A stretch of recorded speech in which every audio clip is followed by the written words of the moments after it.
दोस्तों, आज साइंस बहुत ज्यादा आगे बढ़ चुकी है और साइंस के दम पर ही रिसर्चर्स ने आज कुछ ऐसी अद्भुत खोजें की हैं जिनके बारे में सुनने के बाद आपके होश उड़ने वाले हैं, क्योंकि ये खोज बेहद अजीब और रहस्यमय तरीके को दर्शाती है।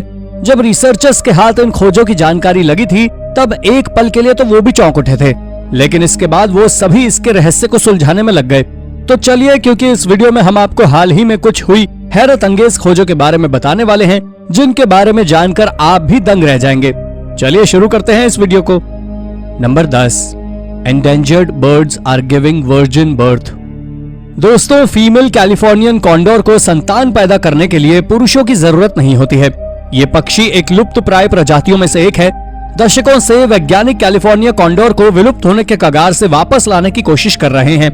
और तो और 1982 में इन पक्षियों की पूरी आबादी 100 से भी कम हो गई थी, लेकिन 2019 तक बंदी प्रजनन और रिहाई के प्रयासों ने धीरे धीरे कुल आबादी को 500 से अधिक बना दिया था। लेकिन हाल ही में साइंटिस्ट ने 2 ऐसे कैलिफोर्नियन कॉन्डोर के बच्चे ढूंढे हैं। उनमें जरा भी मेल डीएनए नहीं है, जो किसी शॉकिंग डिस्कवरी से कम नहीं है। लेकिन जब उन्होंने कड़ी रिसर्च की तब उन्होंने पाया कि फीमेल कॉन्डोर पार्थेनोजेनेसिस नाम की बायोलॉजिकल प्रोसेस से बच्चे पैदा करते हैं। इसमें अनफर्टिलाइज एम्ब्रॉयज डेवलप हो जाते हैं। इसी वजह से इस जन्म को वर्जिन बर्थ कहा गया है। वैसे तो इस प्रोसेस को कई रेप्टाइल, मछलियां और घरेलू पक्षी भी इस्तेमाल करते हैं, लेकिन वाइल्ड कॉन्डोर में ये अजीब बात है। पर आप जान लीजिए कि जो फीमेल कॉन्डोर्स होते हैं उनके पास सिर्फ मेल बर्ड्स को जन्म देने वाले ही क्रोमोसोम्स मौजूद होते हैं।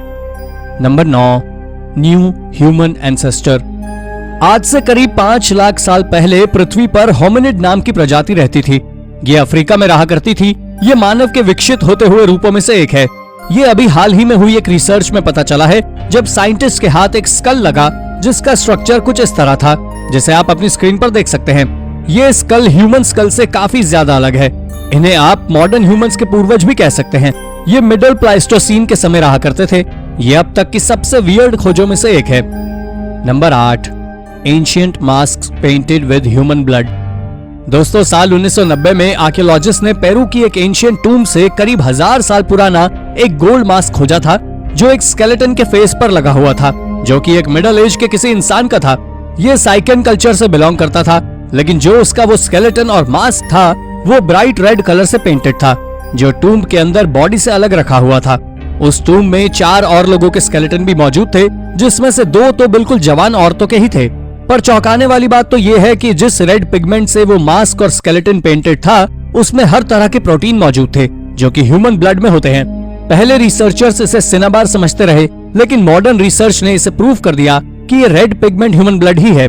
पर आप ये भी जान लीजिए कि ह्यूमन ब्लड साइकन कल्चर के लिए कोई बड़ी बात नहीं थी, बल्कि उनके कल्चर में बहुत सी खूनी परंपरा को मान्यता दी जाती थी, जिसमें इंसान को अपनी जान की भी कुर्बानी देनी होती थी। Number 7, ancient wild fire store through Antarctica. अगर मैं आपसे कहूं कि एक समय पर अंटार्कटिका में बिल्कुल भी बर्फ नहीं बची थी, तो क्या आप मेरी बात पर विश्वास करेंगे? जी नहीं। पर आप जान लीजिए कि अर्थ पर 100 साल पहले से लेकर 66 मिलियन साल तक सबसे वार्मेस्ट पीरियड रहा है, जिसे लेट क्रिटेशियस कहा जाता है। इस समय अंटार्कटिका बर्फ से मुक्त था और जंगल में आग लगी थी। इसी के चलते सुपर कॉन्टिनेंट गोंडवाना टूटा था। ये आग नॉर्दर्न हेमिस्फीयर में पूरी तरह से फैली थी और सदर्न हेमिस्फीयर के कुछ हिस्सों में भी लग गई।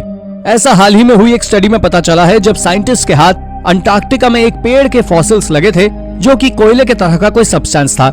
लेकिन जब साइंटिस्ट ने रिसर्च की तो पता लगा कि ये वाइल्ड फायर्स के कारण जला हुआ पेड़ है, और ये वाकई हैरत अंगेज बात है। नंबर 6, अर्थ मुशी कोर। दोस्तों, हाल ही में वैज्ञानिकों ने अर्थ के सेंटर में छिपी एक पूरी तरह से नई दुनिया की खोज की है। इसे जमीन के नीचे पाताल की खोज जैसा माना जा रहा है। अब तक धरती के कोर को लेकर दावा किया जाता रहा है कि इनर कोर ठोस है, लेकिन नई रिसर्च के मुताबिक इनर कोर पिलपिला है, जो कि आश्चर्यजनक बात है। ये रिसर्च दिखाती है कि अर्थ कोर कई जगहों पर थोड़ा नरम से लेकर मुशी धातु की तरह यानी पिलपिला है। इंग्लैंड में स्थित यूनिवर्सिटी ऑफ ब्रिस्टल की सिस्मोलॉजिस्ट जेसिका एर्विंग के मुताबिक धरती के इनर कोर को लेकर जितनी स्टडी की जा रही है, उतने ही ज्यादा नए खुलासे हो रहे हैं। जेसिका एर्विंग कहती है कि धरती का इनर कोर ठोस लोहे का गोला नहीं है। हम धरती के केंद्र में एक पूरी नई दुनिया देख रहे हैं। हालांकि जेसिका खुद हाल ही में की गई स्टडी में शामिल नहीं है, उन्होंने इस स्टडी को पढ़ा है। धरती पर आए बड़े भूकंपों से निकलने वाली तरंगों को 5 अलग अलग स्थानों पर मापा और पाया कि ये तरंगे धरती के इनर कोर में मौजूद ठोस गोले के कुछ हिस्सों से टकराकर वापस आ जाती है और कुछ हिस्सों से पार कर जाती है। इसी बात से वैज्ञानिकों ने अनुमान लगाया कि धरती का इनर कोर पूरी तरह से ठोस नहीं है। Number 5, origin of the Falkland island wolf. ये फॉकलैंड आइलैंड पर एक समूह का एकमात्र मूल भूमि स्तनपायी जीव था जिसे फॉकलैंड भेड़िए के नाम से जाना जाता था। फॉकलैंड वोल्व्स 1876 में विलुप्त हो गए थे। ऐतिहासिक समय में विलुप्त होने वाले ये पहले ज्ञात कैनिड जीव थे। ये कुछ अजीब किस्म के भेड़िए की तरह दिखने वाली प्रजाति थी। इनके फरों का रंग सांवला होता था और पूंछ के साथ साथ सिर के बाल भी सफेद रंग के होते थे। इन्हें वोरा के नाम से भी जाना जाता था। फॉकलैंड द्वीप भेड़िए पश्चिम और पूर्वी फॉकलैंड दोनों में मौजूद थे। इसमें कोई संदेह नहीं है कि ये एक अजीबोगरीब प्रजाति थी और ये इस द्वीप समूह तक ही सीमित थे, क्योंकि कई महान लोग जो इन द्वीपों का दौरा कर चुके हैं उन सभी का कहना है कि ऐसा कोई जानवर दक्षिण अमेरिका के किसी भी हिस्से में नहीं पाया जाता है। इनके यहाँ से बाहर ना जाने का मुख्य कारण तो यही था कि इस आइलैंड पर कोई ब्रिज ही मौजूद नहीं था। लोग इनका शिकार करने भी नाव का उपयोग करके जाते थे। ये जीव अपने आप ही इस आइलैंड पर बने और इसी पर खत्म हो गए, क्योंकि इस आइलैंड से आज तक इंसानी सेटलमेंट का टुकड़ा तक नहीं मिला है। Number 4, dozen of ancient coffins and a new queen. दोस्तों, हाल ही में आर्कियोलॉजिस्ट ने एक बहुत ही बड़ी और एक्साइटिंग डिस्कवरी की है, जिसमें उन्होंने एक 4200 साल पुराना फ्यूनररी टेम्पल खोजा है जो कि पहरावा टैटी की पत्नी क्वीन निरिट का है। जब आर्कियोलॉजिस्ट ने उस जगह को खोदा तो उन्होंने सक्कारा कब्रिस्तान में दबे हुए हजारों रहस्यों को खोल दिया जो पूरी तरह से अनसुलझे हैं। और ये आर्कियोलॉजिस्ट के लिए किसी खजाने से कम नहीं था। उन्हें उस जगह से 50 लकड़ी के बने हुए कॉफिन्स मिले, एक तरह का बोर्ड गेम मिला, एक बोट मिली, रोवर्स मिले, लकड़ी के स्टैचू मिले जो कि किसी रक्षक की तरह मौजूद थे, कई सारे मास्क भी मिले और एक श्राइन मिला जो मृत्यु के देवता को दर्शाता था। और इसके साथ ही क्वीन निरिट से जुड़े हुए कई सारी अन्य चीजें मिली। इस साइट को आर्कियोलॉजिस्ट ने जाही हवस के अंदर में काम करते हुए खोदा था और उसी समय पर एक 4200 साल पहले बना पिरामिड भी खोजा गया था जो कि क्वीन निरिट का है। यह दुनिया की सबसे बड़ी आर्कियोलॉजिकल डिस्कवरीज में से एक है। Number 3, the world tipped on it's side millions of year ago. ये एक नेचुरल फिनोमिनन है जिसे ट्रू पोलर वॉन्डर के नाम से जाना जाता है। ये फिनोमिनन प्लैनेट और मून के आउटर क्रस्ट की कोर के साथ मूवमेंट के कारण होता है, क्योंकि हमारा कोर एक जगह पर होता है और अर्थ पोल्स पर घूमता है। बहुत से साइंटिस्ट का मानना है कि ये 145 मिलियन से 66 मिलियन साल के बाद एक बार होता है, लेकिन आप इसे झूठ नहीं बोल सकते, क्योंकि नई रिसर्च दर्शाती है कि करीब 84 मिलियन साल पहले अर्थ 12 डिग्री तक टिल्ट हुआ था और उसके 5 मिलियन साल बाद ये अपनी सही जगह पर वापस आ गया था।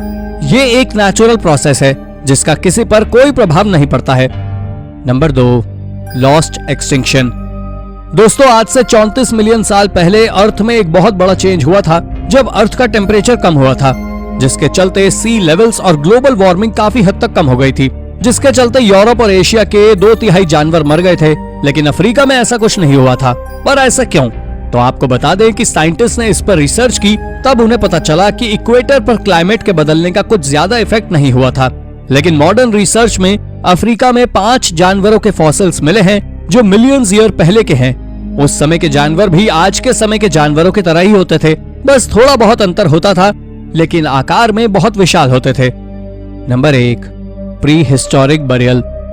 ये कहानी वेस्टर्न स्लोवाकिया के एक आदमी की है जो गराज बनाने के लिए घर का ग्राउंड खोद रहा था, लेकिन जैसे ही उसने 2 फीट गड्ढा खोदा वैसे ही उसे 2 ह्यूमन स्कल मिले, जिनकी जांच करने पर पता चला कि ये 2 औरतों के ग्रेव हैं। ये ग्रेव 421 से 541 एडी के बीच के हैं, जिनमें से एक की मौत 20 से 25 की उम्र में हुई थी और दूसरी की 25 से 40 के बीच में। इन दोनों के हेड वेस्ट में थे और पैर ईस्ट में। ऐसा कहा जा रहा है कि ये माइग्रेशन पीरियड के लेडीज थी और फिर इसके आसपास खोदने पर कई और प्रजातियों के ग्रेव्स भी मिले। लेकिन 421 एडी की ये खोज एक बहुत शानदार खोज है। तो दोस्तों, आशा करते हैं आपको ये वीडियो जरूर पसंद आई होगी।